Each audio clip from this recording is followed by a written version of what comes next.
Hello hi மக்களே, என்னோடய ஸ்டைலில் வந்து பார்த்திங்கன்னா பன்னீர் பட்டர் தோசை எப்படி பண்ணலான்னு பார்ப்போம். அது தேங்காய் சட்னியோடு வந்து ரொம்பவே சூப்பராக இருக்கும். சாப்பிட்றதுக்கு ரொம்ப நல்லாயிருக்கும். ஒரு தோசை சாப்பிட்டாலே ஃபுல்லாக இருக்கும். பார்த்து அடுப்பில் வச்சு பட்டர் போட்டுக்கோங்க. அதுக்கப்புறம் ஒரு குடமிளகா, கொஞ்சம் ஒரு பெரிய வெங்காயம் போட்டு நல்லா வதக்கிக்கோங்க. அதுக்கப்புறம் தக்காளி போட்டுக்கோங்க. கொஞ்சம் உப்பு போட்டு நல்லா வதக்குனதுக்கப்புறம் கொஞ்சம் மஞ்சள் தூள், மிளகாய் தூள், கரம் மசாலா தூள் போட்டு நல்லா வந்து அந்த பச்சை வாசனை போகிற வரைக்கும் நல்லா வந்து வதக்கிக்கோங்க.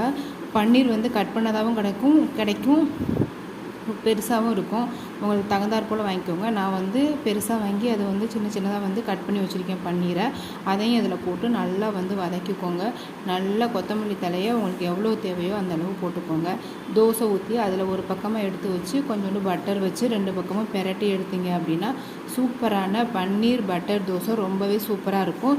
இது மாதிரி சப்பாத்திலையும் செஞ்சு சாப்பிட்லாம். அதோட தேங்காய் சட்னி வச்சு சாப்பிட்டீங்க அப்படின்னா ரொம்பவே அல்டிமேட்டாக இருக்கும். ட்ரை பண்ணி பாருங்கள் ஃப்ரெண்ட்ஸ்.